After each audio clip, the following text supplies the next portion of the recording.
Hey everybody, what's up? Time for today's continuation in the next series of sort of honoring the past anglers that have come before us and some of the people that have really contributed a lot into the sport. And man, I'm really enjoying doing this. I know that it's it doesn't get as many views as Lure Modifications does, but man, I think it's just really important to pass down this information. And I've been in the sport a long time, and I've met a lot of people, and I know the contributions they've made to the sport. I just sort of want to help sort of keep their memories alive, passing them on down to the next generation.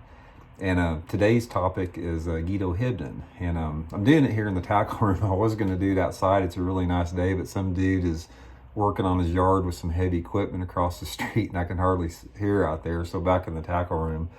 But anyway, let's talk about Guido a little bit. You know, Guido, like I said, you probably know he passed away a few years ago. And I've had a chance to know Guido a long time. I followed his career even before I started fishing. I remember him winning the Bassmaster Invitational, a couple of them back to back at Lake of the Ozarks in the early 80s when I was still in school and I was reading about it. And I got, he was a Missouri angler like myself, so it really, he got my attention. And I really liked, the way that he came out of nowhere and just started dominating, the jig fishing world, early in the 80s. And I met Guido for the first time back in the late 80s when I was sponsored by Lucky Strike lure company, and Guido was on the company then, and so was Dion Hibdon, his son. So I got to know Guido and Dion over the years at working with Lucky Strike, and Stella, Guido's wife Stella. Just super great people, man. They are like, they were considered like the first family of fishing forever. That's because they were fixtures at all the tournaments. Guido and Dion and Stella, they all traveled together, they camped together.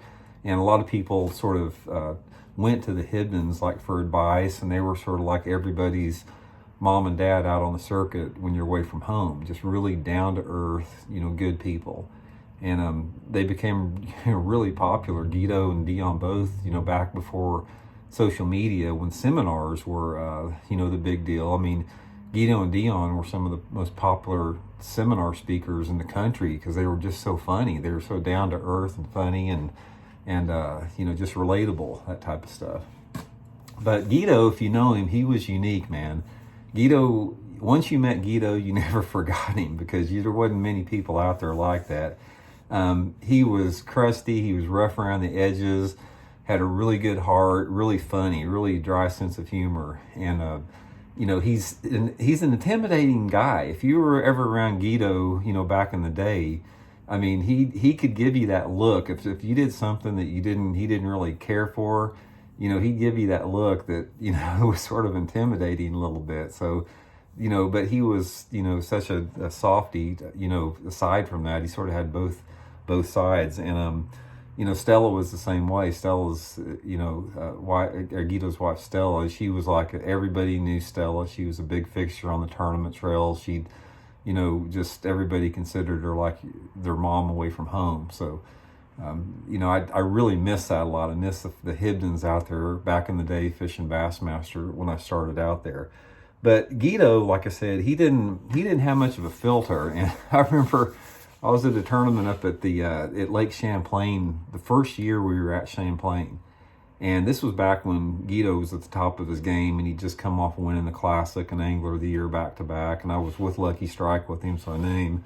So that first year at Champlain up there, nobody had been up there, and we were just all blown away how good the fishing was. And I didn't really know how good it was until I got into the weigh-in the first day. And the first day of the tournament, I was pumped because I came in, I had almost 19 pounds. I had 18, 15 or something like that. And I bagged my fish up, and I'm carrying them down the walkway towards the weigh-in. And in front of me, Guido's walking towards me.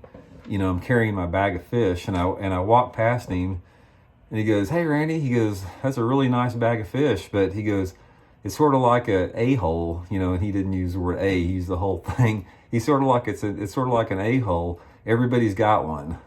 So I'm like, it was really deflating.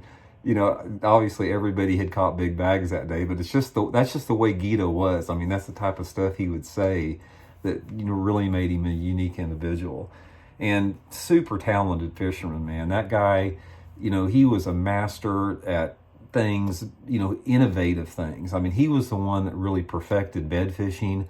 I remember he set a record down at Lake Lanier, winning a tournament by like 25 or 30 pounds off of bed fish before anyone thought you could bed fish. It used to be, before, you guys may not have been around this long, but a lot of people for years thought that bedfish you couldn't catch them. They were just impossible to catch. And Guido figured out early on how to take the gitsit and catch the bedfish. You know, he came up with a lot of different stuff. Him and Dion, you know, came up with the Guido bug and made that famous, won the Bassmasters Classic on it. And he was just a master at not only finesse techniques, but slow bait techniques, jig fishing, you know, worm fishing, anything that you had to be really patient and slow at. One thing about Guido in a tournament, if you saw Guido fishing down a bank, you might as well just write that bank off, because there wouldn't be a bass left on it once Guido got off it. He would fish so slow, methodically, like a turtle, that you know, he just pick apart everything that there was there. And that's how he did good in tournaments, you know, just fishing real slow and methodical with the jig. But man, Guido won lots of tournaments, even up in, you know, into his 60s, he was winning tournaments. And, you know, like I said, and Dion's had his own, you know, incredible career as well. They both won Bassmasters Classics. Dion's won Forrest Wood Cup on top of that. And it's, I felt really fortunate to be a part of knowing the Hibdons back, you know, when they were all fishing them, the tournaments back in the day. So anyway, that's today's sport. Guido Hibdon, a true legend in the sport for sure. I mean, it's like, when I think about professional angling, you know, guys like Guido Hibdon come to mind. I mean, Guido was a true professional angler. I mean, he was just a student of the sport. He was really good. He was down to earth. You know, he was just himself completely. And, you know, I like I said, I miss those days of him being around and being able to talk to him at the tournaments, and, you know, just his whole energy and personality. So anyway, Guido Hibdon, that's today's topic. Like I said, we'll be back with more, you know, next couple of days. And we got an endless list of, man, we got 50 years worth of guys to cover. But I wanted to do Guido today because I'd had quite a few comments in my comment section of the previous videos I did on this about wanting to put Guido on there. So there it is, Guido Hibdon. I'll talk to you later.